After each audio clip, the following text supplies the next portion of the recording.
y ahí se quedó, y en 1995 ingresó al Instituto de Astronomía como investigador. En 1997 se integra al Instituto de Astronomía de Morelia, el cual con el tiempo se transforma para ser posteriormente el Centro de Radioastronomía y Astrofísica de la UNAM.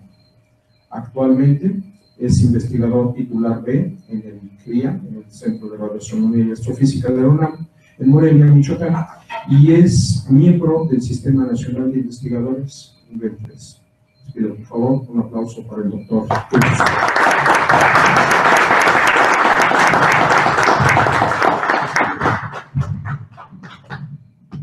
Perdón, un dato más. El día de hoy el doctor nos va a hablar de radioastronomía, un reto para químicos e ingenieros. Pues muchas gracias, Juan. Cuando me dieron la invitación de hablar con ustedes, yo pregunté, bueno, ¿cómo va a ser el público? Y Juan me dijo, pues muchos estudiantes de química y ingeniería. Entonces yo armé una plática especialmente para ellos.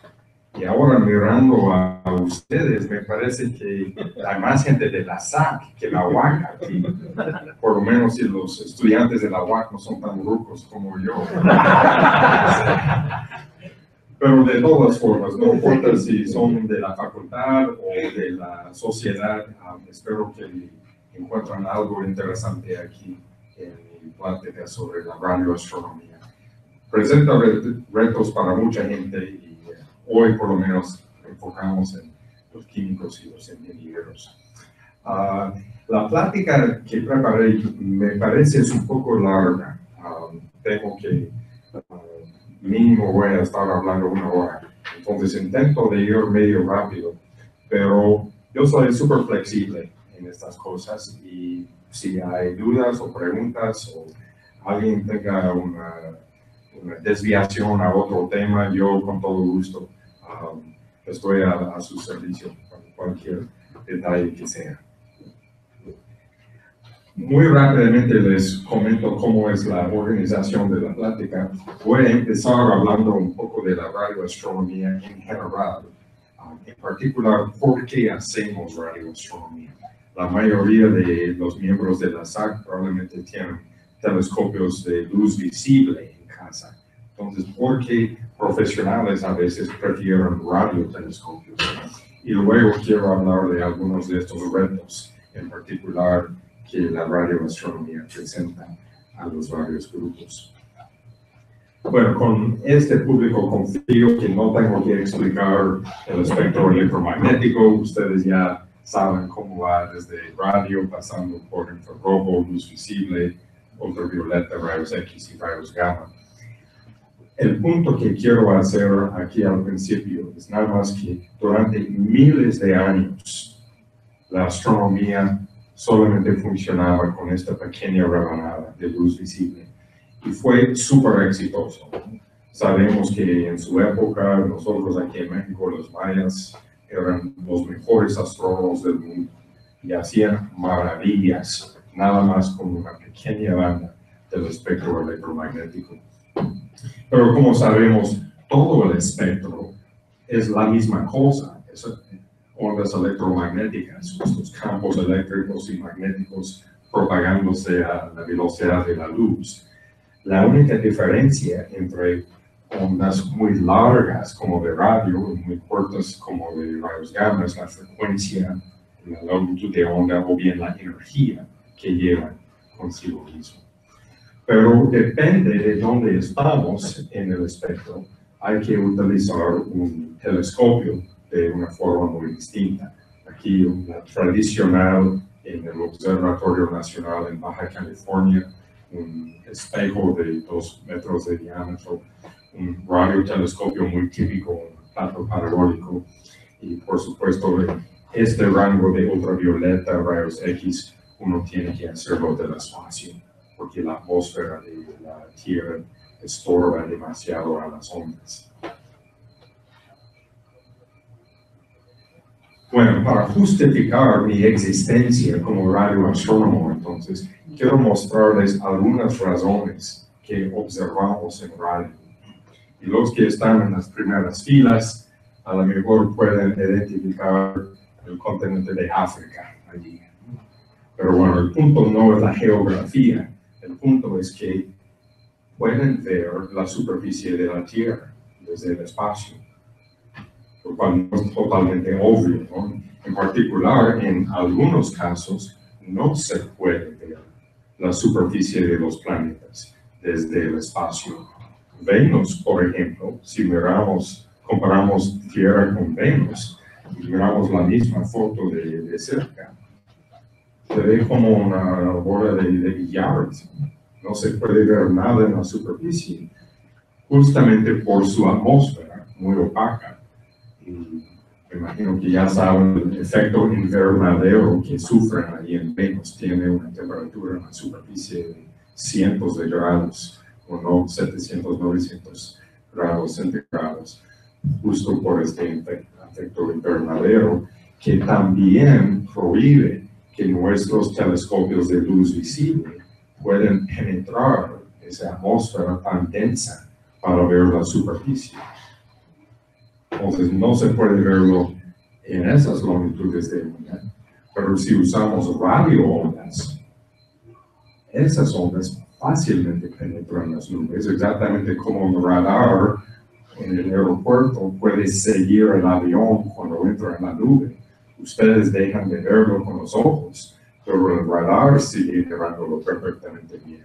En esta imagen hecho con el radiotelescopio en Puerto Rico y una sonda con un radiotelescopio a bordo, sacaron esta imagen de la superficie, algo que jamás van a ver si compran un telescopio de 30 pulgadas.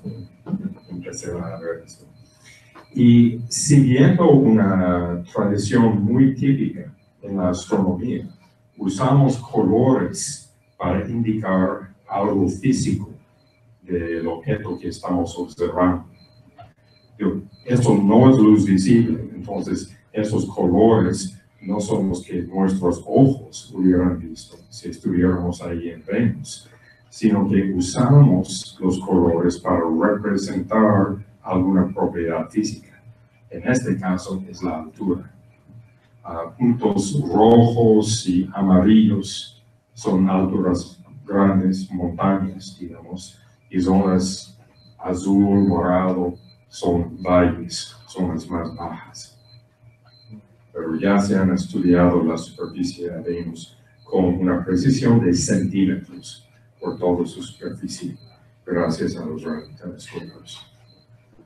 Pues hay otras cosas, aparte de las atmósferas que pueden absorber la luz visible. Uno de esos veamos en esta imagen. Resulta que el universo es un lugar bastante sucio. Hay polvo y humo por todos lados. Y podemos ver un ejemplo aquí en esta galaxia. No es la Vía Láctea, pero se supone que es muy parecida esta galaxia a la nuestra. Si fuera la Vía Láctea, nosotros estaríamos más o menos por aquí. Sería un hoyo negro aquí en el mero centro comiendo estrellas. Pero lo más notable aquí son estas vías oscuras aquí. Y no es que carece de estrellas ahí, sino que hay polvo o humo que está absorbiendo la luz de esas estrellas. Por eso no podemos ver a través del gas en esas direcciones.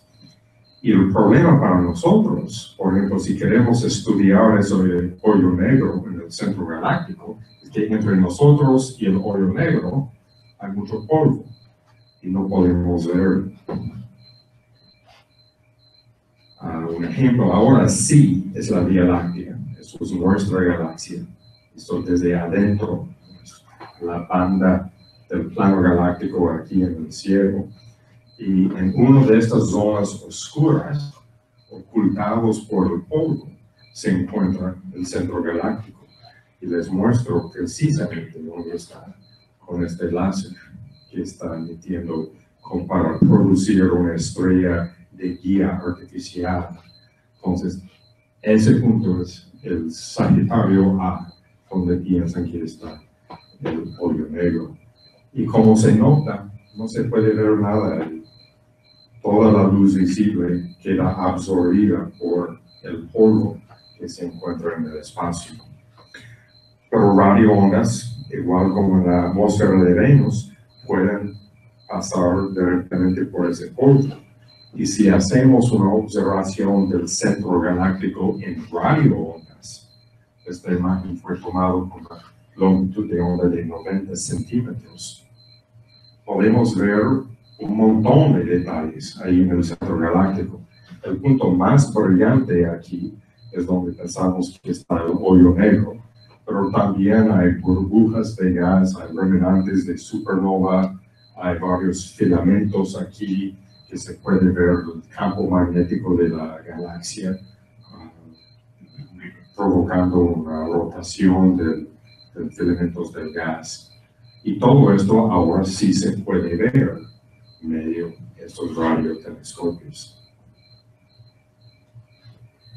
Pero hay otras razones tal vez aún más importantes para observar en radio. No solamente es que hay cosas ahí que absorben luz visible, pero aún más importante es que hay muchas cosas que simplemente no emiten en otras longitudes de onda. La única forma de radiación que emiten son radioondas. Si queremos ver esos astros a fuerza, hay que observar con radiotelescopios. Y voy a hablar de algunos procesos físicos que pueden producir esta emisión. Y los divido en dos categorías.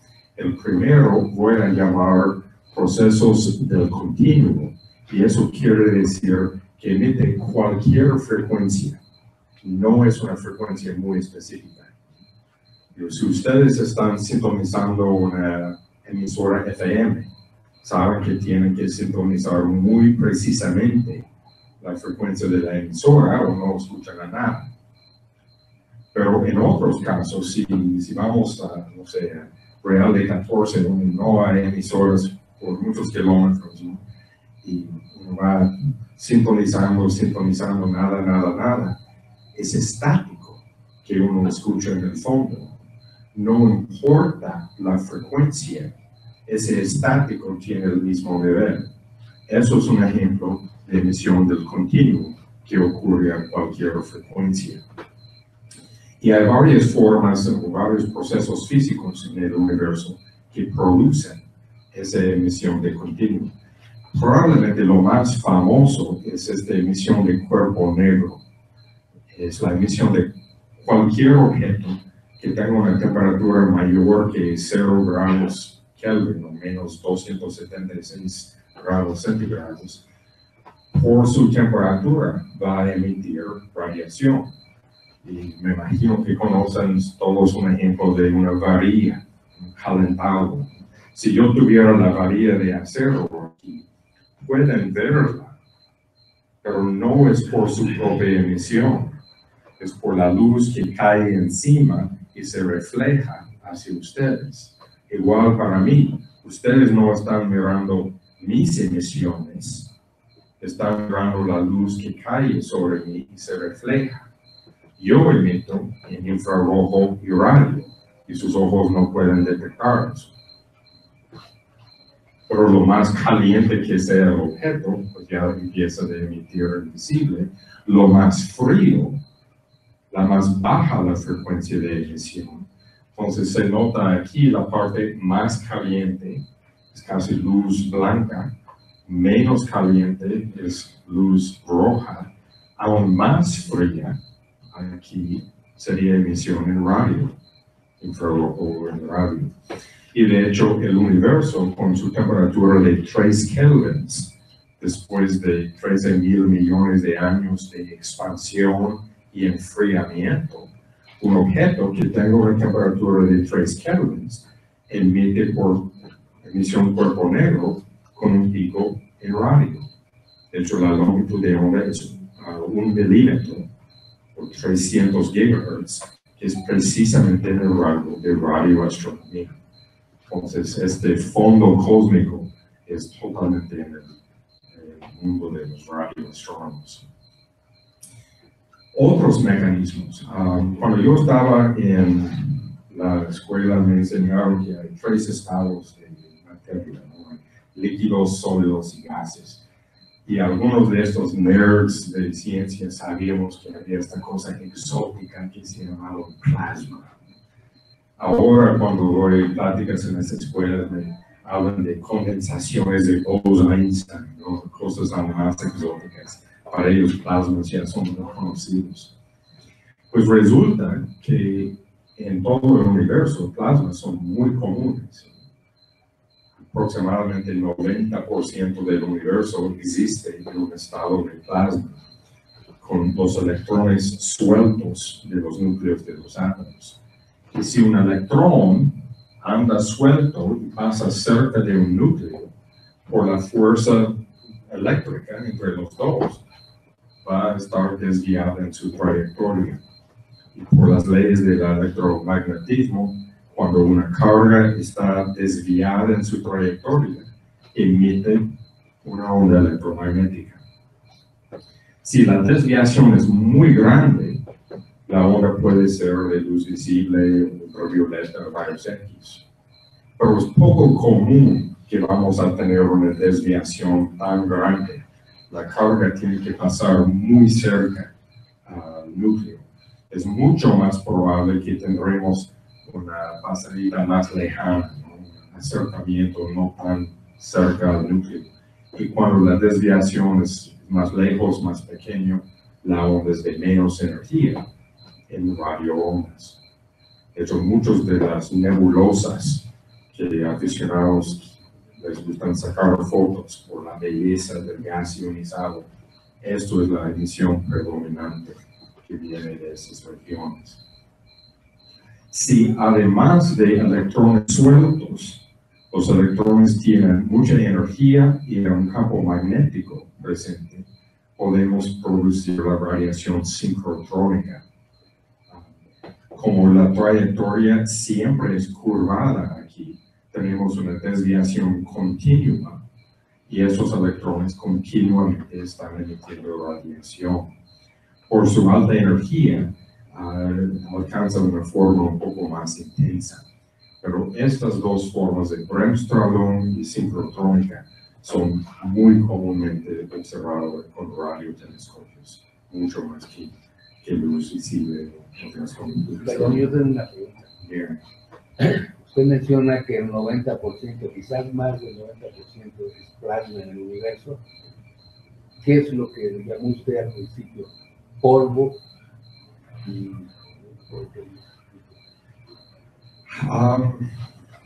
Sí, es buena pregunta y yo debo tener un poco más de cuidado porque también el 90% no me cita, por favor, porque depende si uno está hablando del número de partículas o por la masa del material.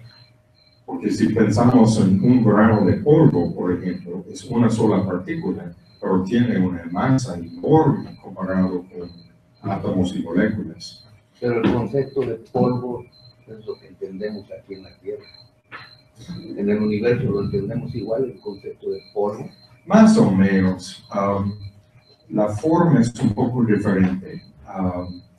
Polvo aquí en la Vía Láctea típicamente está hecho de carbono o de silicio.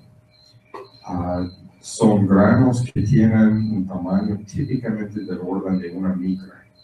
Entonces es muy pequeña comparado a polvo terrestre, digamos.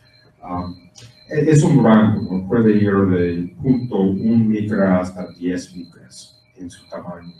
Como voy a mostrar un poco más adelante, muchas veces esos granos tienen una capa de hielo alrededor protegiendo, digamos, el carbono y el silicio adentro. Y se encuentra bueno, el polvo típicamente está producido en estrellas viejas de baja temperatura, donde la estrella ya por vieja está quemando helio para producir nitrógeno, carbono, silicio, elementos así. Y por su baja temperatura no puede destruirlas. Las estrellas están en su periodo convectiva, que el material está pasando desde el centro hacia la superficie, donde puede estar eyectada. Entonces, esos elementos se forman en las estrellas y pueden escaparse al medio interestelar, en el espacio entre las estrellas. Pero acuérdense que la zona entre las estrellas es un espacio relativamente pequeño. Pero para nosotros es un espacio enorme. Pensamos que la estrella más cercana a nosotros es como 4 años luz. El volumen de espacio ahí es increíble, pero no es nada comparado al espacio entre galaxias. Eso es bestial comparado. Entonces, si aquí en la Vía Láctea tenemos algo de polvo, y probablemente sería el orden de 1.000 millones de masas solares de polvo. Típicamente está dentro de nubes de gas molecular, de hidrógeno molecular, pues algunas veces el hidrógeno atómico, pero puede estar aún en el plasma del espacio interestelar. De hecho, algo que a mí me costó mucho entender cuando estaba en el posgrado es que uno puede tener granos de polvo dentro de un plasma. Lo que sucede, tenemos una estrella muy masiva, por ejemplo, emite muchos fotones ultravioletas que pueden ionizar el hidrógeno. Y si hay granos de polvo ahí, pues están ahí, de vez en cuando chocan con los átomos de hidrógeno o los electrones y los protones, pero no es una situación muy grave para ellos. Tal vez un ejemplo sería, piensan en el horno que tienen en la cocina de la casa. Es gas bastante caliente adentro, cientos de grados centígrados, pero pueden meter el brazo ahí y no pasa nada. El gas está chocando pero no les hace daño hasta que tocan el molde. En un instante ya se quema. Pero el hecho que hay gas caliente alrededor de su brazo no le hace daño. Igual, podemos tener granos de polvo aquí en un plasma y los granos de polvo sobreviven. Espero que contesté, de lo contrario lo discutimos más. ¿Cómo no? Bueno, la otra clase de procesos radiactivos yo voy a llamar líneas espectrales, y ahora sí depende mucho de la frecuencia. Si no sintonizamos nuestro radiotelescopio a precisamente la frecuencia correcta, no vamos a escuchar nada. Algunos ejemplos, tal vez lo más famoso es hidrógeno. Sabemos que está compuesto de un protón y un electrón. Tienen esta propiedad que se llama spin. No sabemos qué es, honestamente. Sabemos que no es una rotación física, pero alguna otra cosa. Pero sabemos que hay dos posibles configuraciones. Los dos spins iguales o opuestos. Y la combinación con spins opuestos tiene ligeramente menos energía. Entonces, espontáneamente, un átomo de hidrógeno cambia a ese estado más bajo de energía. Y como se conserva la energía, esa pequeña diferencia tiene que salir con un fotón. Y la frecuencia de ese fotón es 1420 MHz. Otra vez, exactamente en radiofrecuencias. Si queremos ver ese hidrógeno, hay que usar un radiotelescopio. También cuando excitamos átomos de hidrógeno, no los ionizamos quitando el electrón, pero podemos elevar el electrón a órbitas de 300, 400, 500 en su número cuántico. Y luego cuando el electrón va regresando a su estado base, brinque, un nivel a la vez. La diferencia en energía entre la órbita 500 y la órbita 499 es una energía muy pequeña. Y cuando el fotón sale de esa transición, es un fotón de radio. Nuevamente hay que usar radiotelescopios para ver. Algo que yo uso mucho en mis investigaciones y ahora empezando a pensar un poco en los químicos son las moléculas. Porque sí hay muchas moléculas en el espacio. En este caso les muestro metanol, que es un carbono en gris, oxígeno en rojo y 4 hidrógenos. Y como pueden notar, aunque es una molécula muy simple, tiene muchos modos de vibración, rotación, torsión, y de hecho estoy mostrando una pequeña fracción de los posibles. Hay una monserga de líneas que salen de esta molécula. Y estudiando la intensidad en cada una de esas líneas, yo puedo calcular la densidad del gas, su temperatura, si tiene movimientos con respecto a nosotros, etc. Les muestro rápidamente algunas imágenes tomadas en estas radioondas. Estas dos no son en radio. Luz visible y luz del infrarrojo. En ambos casos podemos apreciar la presencia de una de estas nubes moleculares que tiene mucho polvo, pero lo apreciamos por su sombra. No estamos mirando la emisión de la nube, sino que la veamos en silueta atrás de un fondo, en este caso de luz infrarrojo difusa, y en este caso un campo de estrellas. No es que no hay estrellas aquí, estamos ocultándolas con esta nube, pero por su baja temperatura no estamos mirando la propia emisión de la nube. Si queremos ver la nube, tenemos que ver la emisión de sus moléculas. Y de hecho, esta imagen fue hecha con la molécula de metanol que acabo de mostrarles. Nuevamente, los colores no son reales aquí, sino que indican otra cosa. En este caso, indican la velocidad del gas.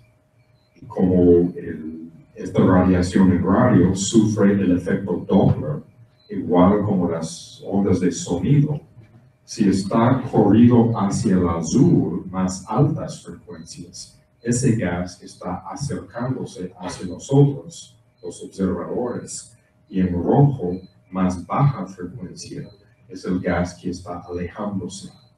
Entonces, lo que apreciamos aquí es una nube, es un flujo molecular, un chorro de gas eyectado en dos direcciones, y está centrado, lo que vean aquí en verde clara, es emisión en continuo. Ahora es ese proceso Bremsstrahlung de electrones moviendo en plasma, y eso proviene de una estrella joven y muy masiva que está ionizando el gas alrededor de ello y luego empujando la nube que lo rodea. Perdón, pero ese flujo es del gas, no del plasma. Correcto. Okay. Si el plasma está confinado aquí donde vean la verde y la nube molecular, de hecho probablemente la nube es una región aún más grande y nosotros nada más detectamos la parte que está en movimiento. Con otras moléculas como monóxido de carbono o amoníaco, que son más abundantes de metanol, probablemente veamos una nube más grande, pero más denso, menos denso. Otro ejemplo, ahora no de emisión molecular, pero nuevamente de gas ionizado. La parte en azul es una foto muy vieja de esta galaxia, tomado con un telescopio muy famoso en la historia de la astronomía de Monte Palomar. Y uno puede imaginar los astrónomos estudiando esta galaxia durante décadas, ¿no? calculando el contenido de estrellas que tienes, etc. Pero imagínense su sorpresa la primera vez que sacaron una imagen en radio y se dieron cuenta de estos chorros relativísticos saliendo del mero centro de la galaxia y terminando en estos grandes lóbulos, cada lóbulo con el tamaño de toda la galaxia en estrellas. Esto es la emisión sincrotrónica de los electrones moviendo en el campo magnético de la galaxia. El chorro está eyectado por el hoyo negro en el centro de la galaxia. Y nuevamente, sin un radiotelescopio, uno jamás sabría de este aspecto muy importante de esa galaxia. Perdón, otra pregunta. En ese hoyo negro no puede haber plasma, o no hay plasma, o alrededor de no hay plasma. Yo digo que no sabemos. Yo creo que nadie sabe qué está dentro de un hoyo negro. De hecho, es un paso grande para mí que en pláticas así digo que hoyos negros existen. Hasta hace unos 5 años, yo tomaba la posición, yo no estoy convencido que hoyos negros existen. Yo le puedo decir que tampoco. Yo lo que pienso, como muchos científicos, es que es plasma. Es un focus fusion, un foco de plasma que está rotando en el centro de la galaxia. Y es lo que produce lo que ustedes comentaron, la interpretación de la cosmología del plasma. Puede ser, depende un poco, podría ser un plasma muy frío, por ejemplo. Les doy un ejemplo. Plasma es un gas ionizado. Una manera de ionizar el gas es impartir tanta energía al electrón para que salga de su órbita y anda suelto del protón. Y eso se puede hacer en el medio interestelar, esta zona entre las estrellas, donde en promedio hay una partícula por centímetro cúbico. Bajísima densidad, mucho mejor que cualquier vacío que podemos producir aquí en la Tierra. Pero viene una onda de ultravioleta, ioniza el átomo, ya, tienes un plasma. Otra manera de hacerlo es en el mero centro del Sol, donde la densidad es millones, si no miles de millones de veces más alta. Lo que sucede en el centro del Sol es que los átomos de hidrógeno son empacados tan densamente que el espacio entre un átomo y otro es menor que el tamaño del átomo. Y de repente el electrón no sabe muy bien, oye, ¿a cuál protón pertenezco aquí? Eso se llama ionización por presión. Es un plasma, pero su naturaleza es bastante diferente que el plasma interestelar. Y puede ser que en un hoyo negro hay un plasma, pero de otra forma que no conocemos, como un plasma tradicional.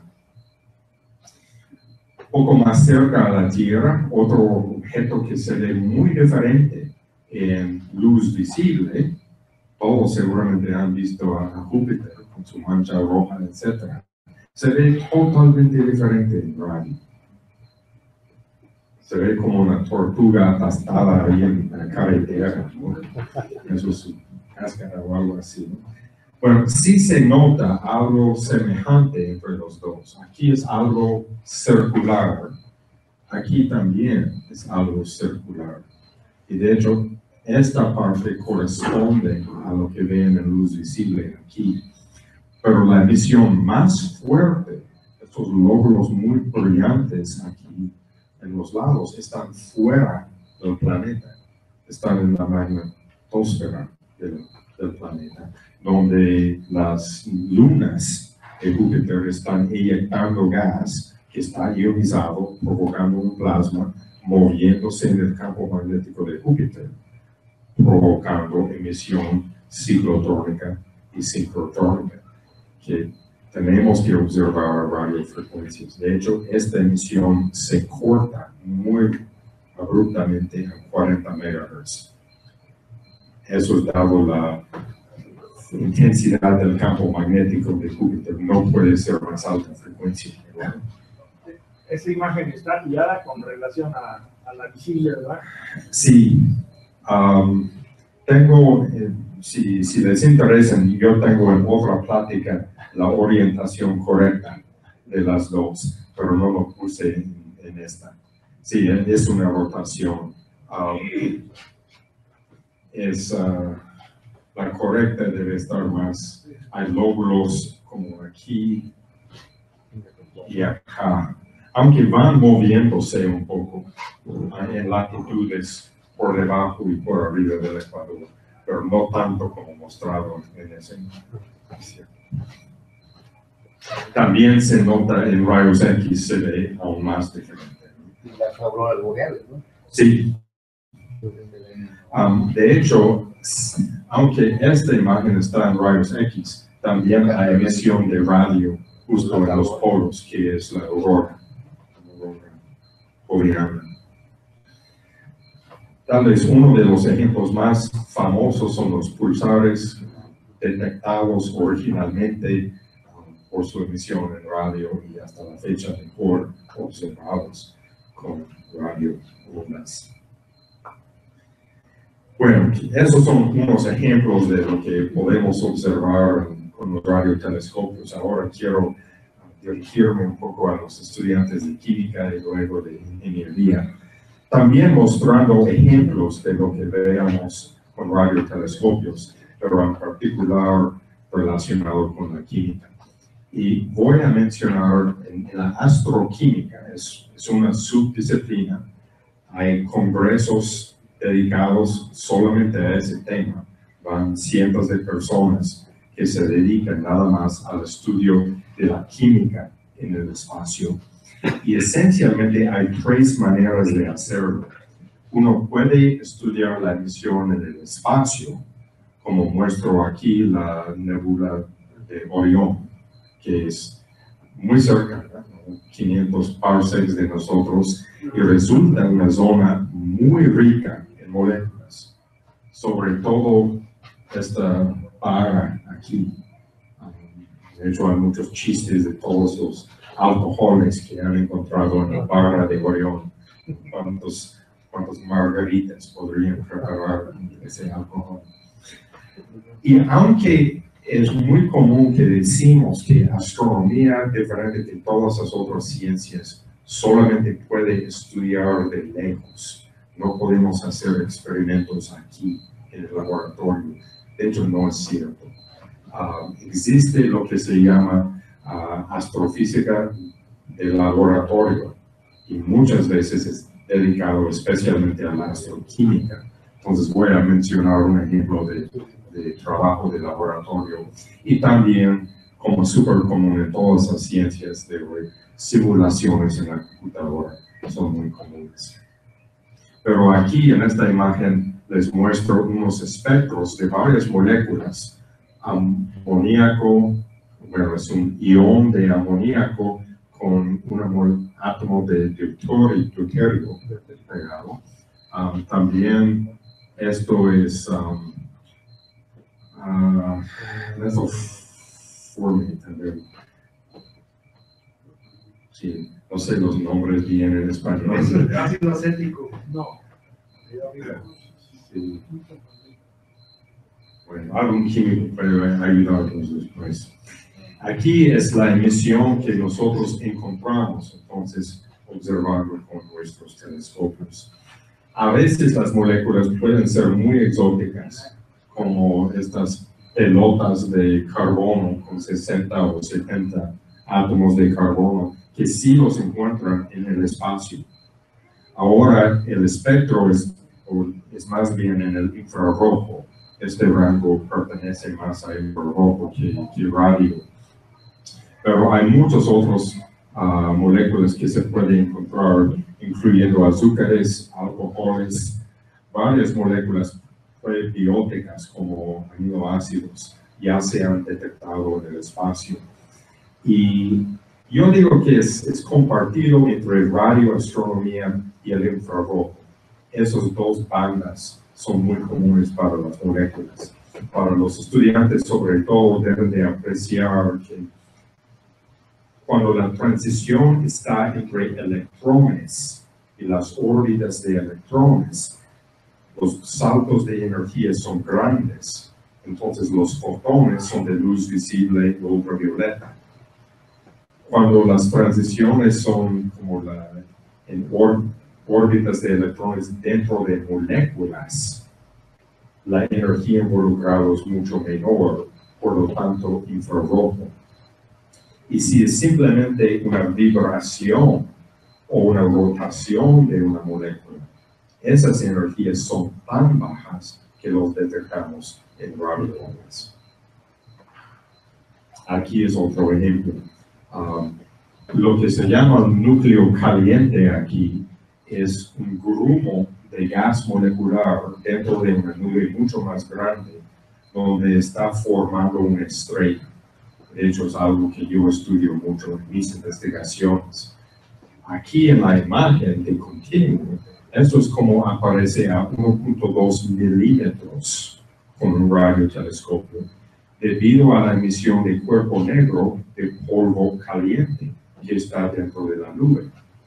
Pero si en lugar de observar en continuo para la emisión de cuerpo negro, observamos las líneas espectrales, se nota que la nube molecular contiene muchísimas moléculas, cada uno con muchas transiciones, y así se ve el espectro del espacio de una nube de ese gas molecular. Sobre todo para estudiantes que tienen una clase de análisis analítica, donde están usando un espectrómetro que va sobre la mesa del banco del laboratorio. Este espectrómetro no tiene nada que ver, ¿no? Son 64 antenas parabólicas en el norte de Chile, trabajando entre 100 y 600 gigahertz, y son estas antenas que produjeron este espectro. Si tuvieran una muestra de esa nube aquí en un frasco, podrían meterlo en su espectrómetro del laboratorio. Como está en el espacio, hay que usar otras técnicas. En la astroquímica hay muchísimos problemas para estudiar. Menciono nada más algunos aquí. Las abundancias. Se encuentra aquí típicamente varias moléculas son la milésima parte o millonésima parte de la abundancia de hidrógeno, mucho menos común. Otras más, eso por ejemplo, monóxido de carbono, que es uno de los más comunes moléculas en el universo.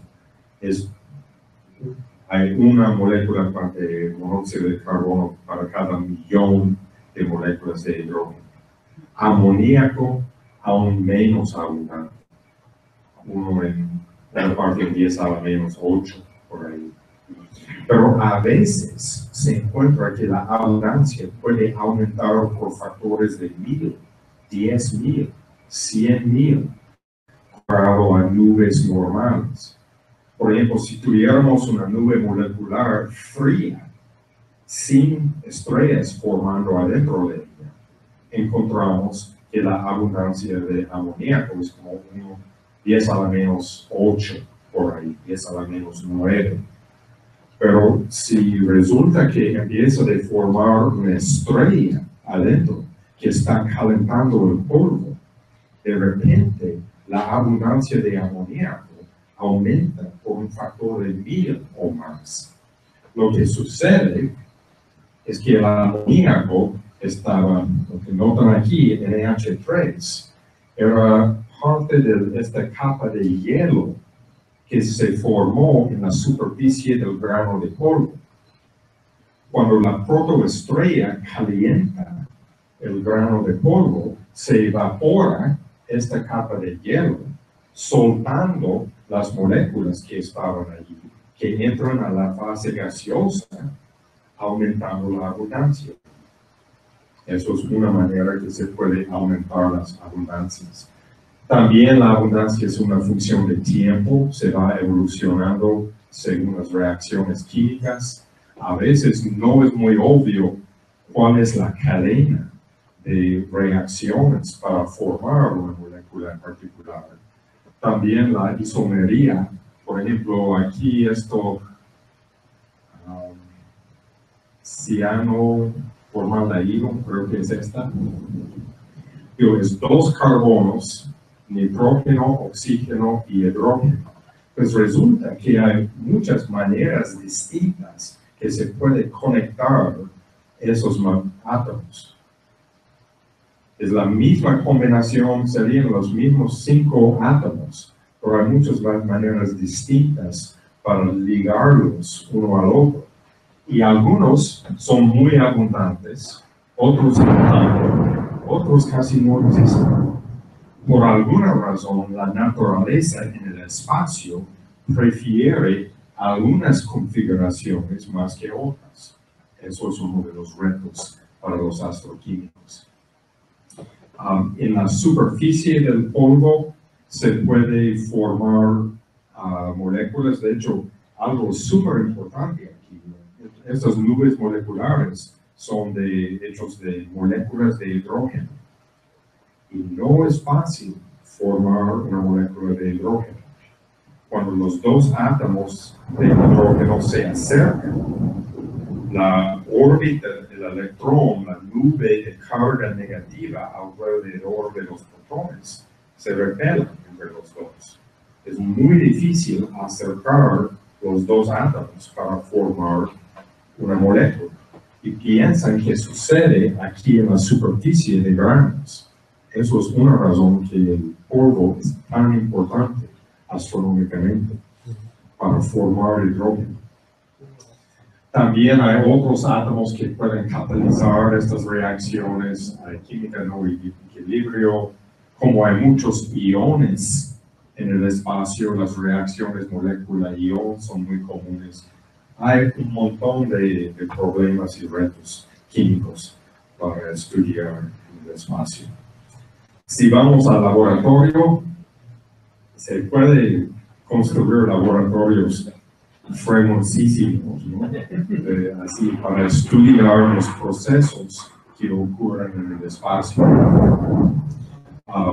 Algunas de las técnicas que utilizan aquí, por supuesto, espectroscopía en todas sus formas, ¿no?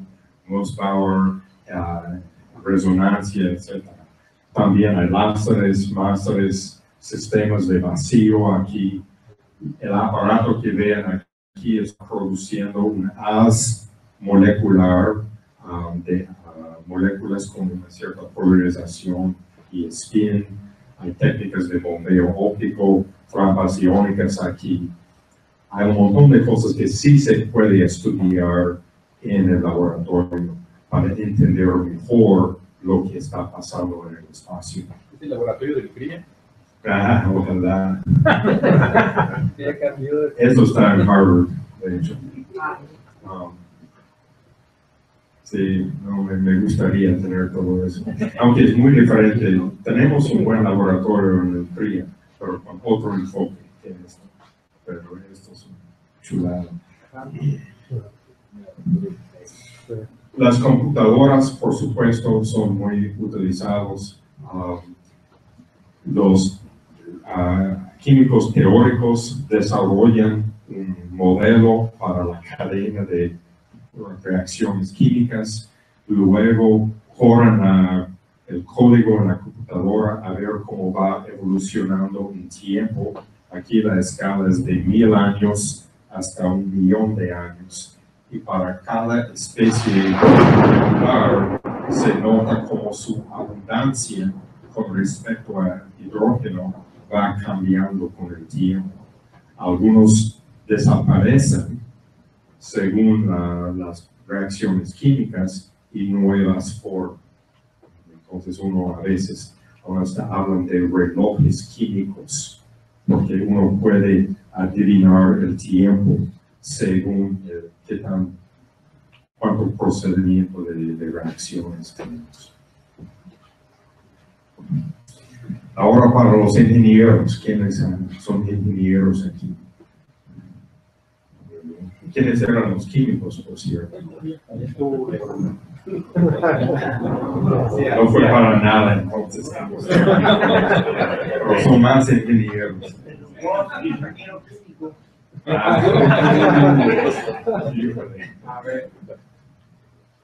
Bueno, la radioastronomía de hecho, es una ciencia un poco interesante en el sentido que fue empezado por ingenieros, no por científicos.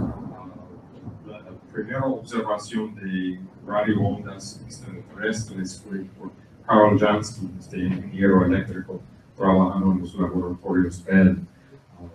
Trabajaba a una relativamente baja frecuencia de 20 MHz y logró identificar la fuente de la radiación de esta emisión sincrotrónica que viene del centro de la Vía Láctea. Pero luego lo asignaron a otros trabajos y él no dio seguimiento a sus estudios. Pero otro ingeniero de radio, supongo que de hoy en día sería de telecomunicaciones, en lugar de radio, Greg Reaver, aficionado en su casa, tras su patio, construyó esta antena parabólica de casi 10 metros de diámetro. Trabajaba a una frecuencia un poco más alta y sí detectó muchos astros y hizo un mapeo de todo el cielo usando aparatos ya medio bultosos, ¿no? Algo un poco irónico es que él intentó de publicar sus y fueron rechazados al principio. Los árbitros, los referees de su publicación lo rechazaron. Eso es astronomía, algo de ingenieros, ¿no? Gracias a la visión de uno de los físicos más famosos del siglo XX, Chandrasekhar, quien era editor de la revista, él dijo, eso sí es un resultado válido, vamos a publicarlo. Y por lo tanto logró venir a publicar esos artículos. Y si piensan en la primera lámina que les mostré con el espectro electromagnético y todos estos telescopios distintos, de hoy en día es de risa que no hubieran publicado ese artículo. Ahora es entendido que astronomía depende de todo el espectro electromagnético. Pero tan reciente como los años 40, la comunidad astronómica estaba medio cerrada en su visión y no quiso aceptar algo que no era de luz visible. Bueno, voy a mencionar, primero les pongo el reto, que piensan en alguna clase de ingeniería que no tiene alguna aplicación o algo para contribuir a radioastronomía. A lo mejor pueden hacerlo, pero hasta la fecha creo que nadie me ha convencido que su forma de ingeniería no es relevante. Aún en ingeniería civil, para nosotros no es como construir carreteras o edificios o cosas así.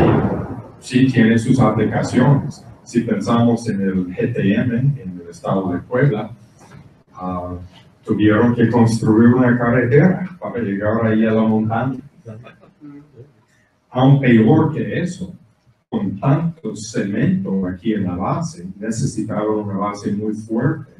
Tuvieron que tallar en la roca para poner la base ahí. Encontraron problemas ahí. Esencialmente eran rocas esféricas de varios diámetros. Y si la roca chocó directamente a la roca, no hubo problema. Pero a un lado se desvió y se rompió la roca.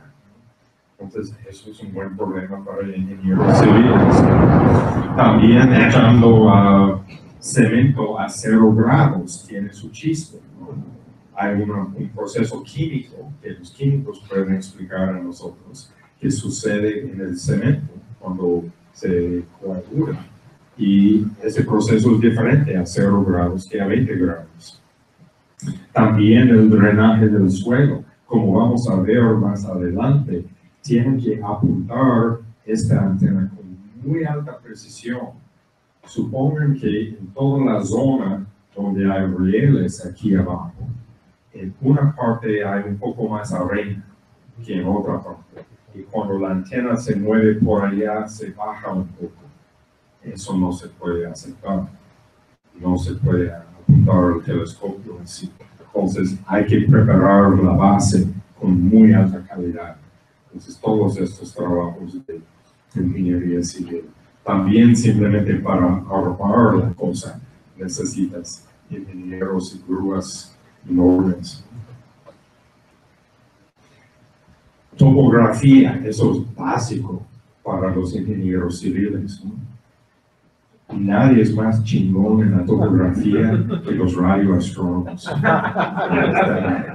Nosotros lo hacemos con una precisión de 1 milímetro sobre distancias de 10,000 kilómetros.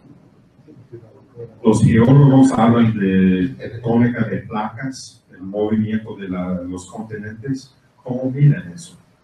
Los radioastrónomos lo miden. Tenemos radiotelescopios en continentes distintos, observando los mismos astros, y se puede medir la separación relativa entre las antenas con una precisión de 1 milímetro o menos. De hecho, hay laboratorios, radioobservatorios más bien, en todas partes del mundo que se encargan de monitorear todos los parámetros para decir dónde está la Tierra, cómo es su orientación en el espacio, etc. Y todo eso está hecho con técnicas de radioastronomía. GPS, puesto que la mitad de la gente aquí tiene un sistema GPS en su celular o en su coche o algo así. Para los topógrafos también es importante, porque ahora es más común que en lugar de usar láseres, usan sistemas GPS para la topografía. Un topógrafo muy cuidadoso checa el contenido de electrones en la ionosfera de la Tierra en el día que haga las mediciones, porque esa capa de iones afecta las señales del GPS y bajo malas condiciones no se puede usar GPS para topografía. No es precisamente radioastronomía, pero es más bien radiociencia y la geofísica de la Tierra y la ionosfera. Pero nuevamente, radiotelescopios o radioastronomía de bajas frecuencias son muy útiles para estas mediciones. No sé si esto es ingeniería civil, tal vez eso es ingeniería química. Imagínense que van a poner su radiotelescopio favorito en Chile, un lugar súper seco. Después de Antártica es el lugar más seco del planeta. No ha llovido ahí más de un siglo. O si vamos al lugar más seco, Antártica, las temperaturas, bueno, aparte de 0% de humedad, las temperaturas son bajísimas, ¿no? Ahora, es su trabajo lubricar los engranes del telescopio. Como ingeniero civil, pero ingeniero químico, tienen que poner un lubricante que mantiene sus propiedades a estas temperaturas, como menos 80 grados. Y eso no es trivial, se necesita un buen ingeniero químico para hacer cosas así. Ingeniería mecánica y sería. Este ejemplo es el telescopio en Estados Unidos, un solo plato que es más de 100 metros de diámetro. Algunos de sus datos ahí sobre la superficie. Para darles una idea relativa del tamaño, creo que la torre latinoamericana es como 10% más alto que el monumento a Washington. Entonces, imagínense que la torre latinoamericana viniera hasta aquí. un poco más grande que este telescopio, pero no mucho más grande. De hecho, este telescopio es el objeto móvil más grande sobre tierra. Hay más grandes en el mar, pero en tierra firme no hay ninguna estructura más grande que se mueve. Y tuvieron muchos problemas en su construcción, como se notan a estos motores eléctricos enormes para mover la antena, los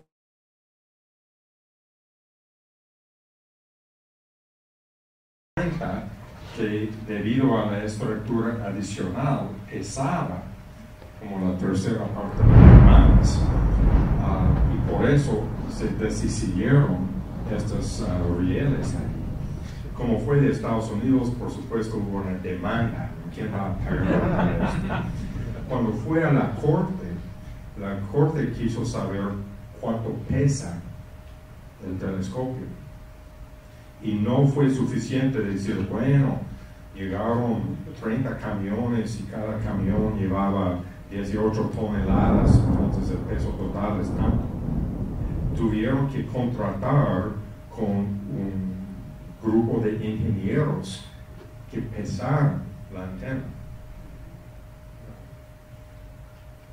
Y escribieron un artículo de investigación de cómo lo hicieron. No hay ninguna báscula donde se puede crear el telescopio así. Pero no pudieron estimar el peso, tuvieron que medirlo. Y eso es un buen reto para ingenieros también.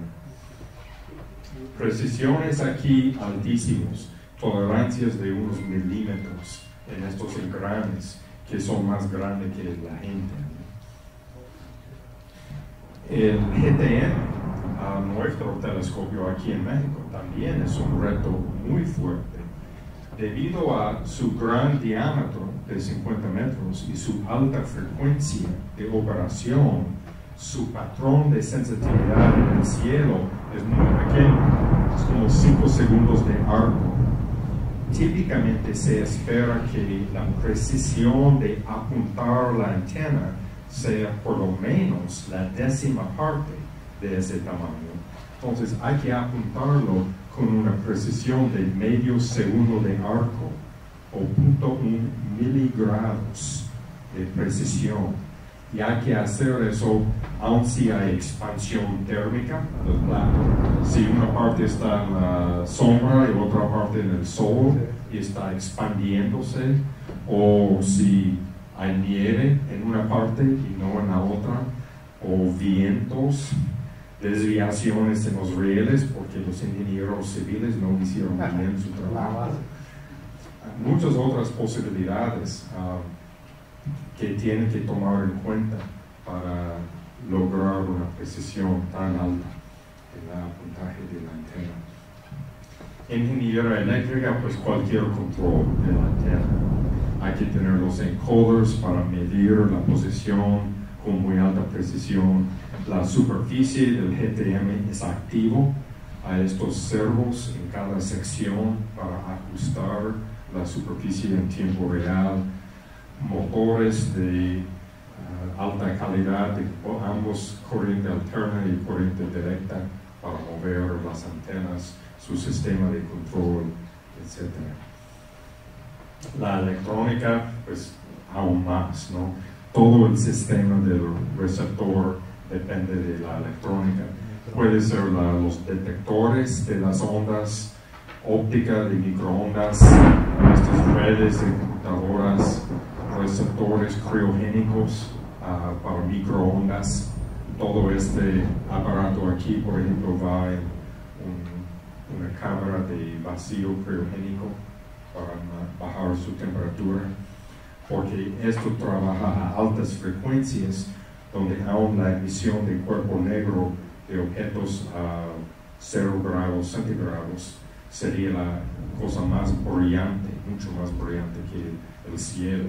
Entonces hay que enfriarlo a temperaturas de unos 4 o 10 kelvins. Otro desarrollo en la radioastronomía es este procesamiento digital de señales, DSP. Para explicarlo, muestro dos gráficas. Todos conocen la ley de Moore, me imagino, que este crecimiento exponencial en el poder de las computadoras, que desde en 25 años de esta gráfica es un crecimiento de un factor de 1.000.000 en el poder de las computadoras. La otra gráfica no tiene la etiqueta, les digo, es el precio de acero, el precio de aluminio, que durante unos 10 o 15 años no ha cambiado gran cosa. Más o menos tenemos el mismo aluminio y acero que teníamos hace 50 años y el costo no es muy diferente. Entonces, ¿cómo van a construir radiotelescopios si quieren áreas colectoras muy grandes para lograr alta sensitividad? Pero metales son muy costosos y silicio es baratísimo si piensan en el poder de la computación. La solución es lo que se llama D chico n grande. D quiere decir diámetro de la antena, que es pequeño, y n quiere decir el número de antenas, que es muy grande. Entonces la idea es formar hasta miles o 10.000, 50.000 antenas pequeñas que se puede formar muy económicamente, no tienen muchas distorsiones, etc. Y luego combinamos sus señales en la computadora, que es muy económico.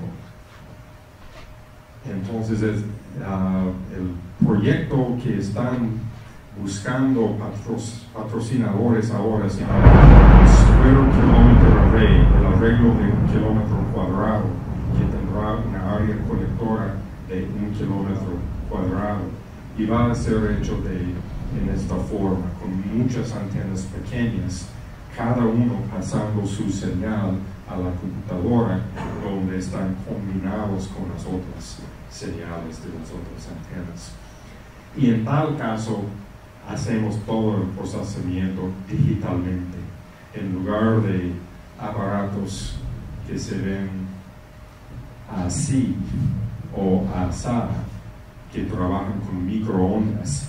Hacemos mucho del procesamiento digitalmente en estos chips. Si alguien trabaja en adquisición de datos, las tasas de muestreo son fantásticos, hasta 40 gigamuestras por segundo. En la radioastronomía típicamente no necesitamos tantos bits de precisión, basta con 2 o hasta varios, quizás 9. Usamos los GPUs, procesadores de gráficas, FPGAs. Estos chips son especiales para su aplicación y hay muchas cosas dentro del radiotelescopio. Antes eran hechos analógicamente, ahora se puede hacerlo digitalmente. Y para ingenieros electrónicos y de telecomunicaciones, esto va a ser uno de los grandes retos en los próximos años. Una pregunta. Dígame. Respecto al anterior. A diferencia de los telescopios tradicionales, ¿tiene una restricción de posición? O sea, ¿dónde los localizas afectaría mucho las antenas, dices? Dígame algo más de tu pregunta. Dices, ¿dónde en el mundo? Ajá. Sí y no. Este SKA, el Square Kilometer Array, piensan de hecho, al final de cuentas va a ser 3 arreglos distintos, pero es de relativamente baja frecuencia. Un arreglo va a trabajar de como 3 MHz hasta 50 o 100 MHz. Eso va a estar en Australia, por razones que mencionó en un momento.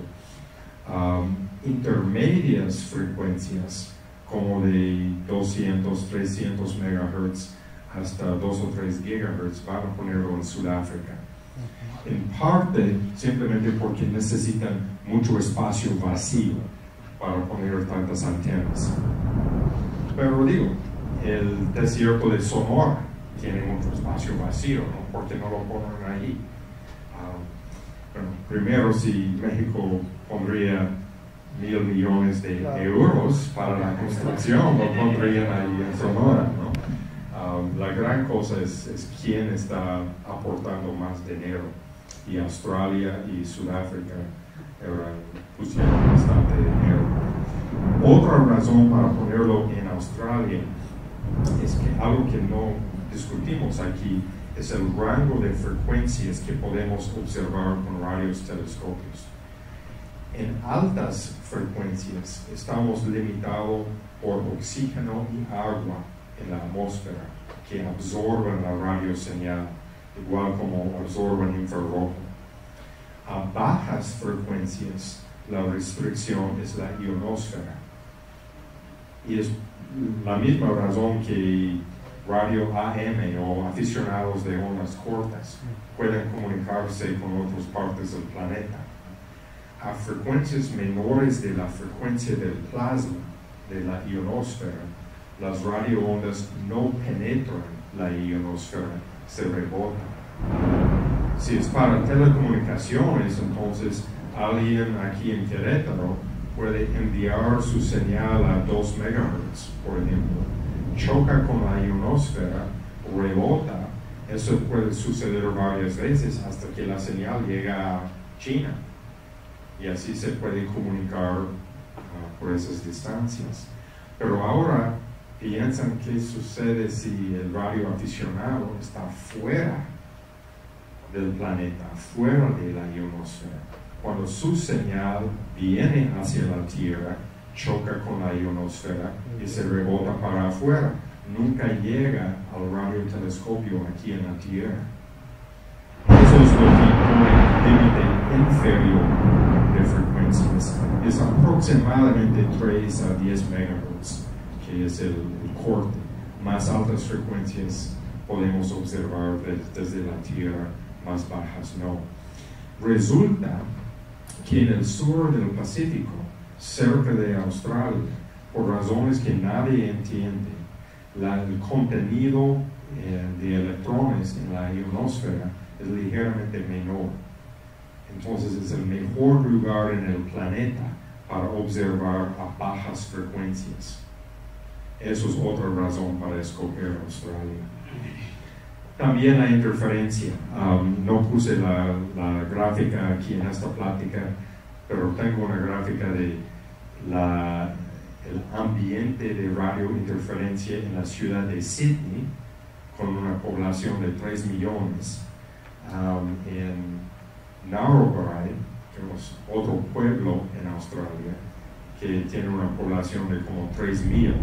Y Sydney, no, hay interferencia por todos lados, muy ruidoso el ambiente.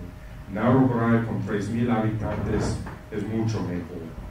Luego muestro la gráfica para el sitio de las antenas, donde la población es como 3, y son conejos, y no hay nada de interferencia.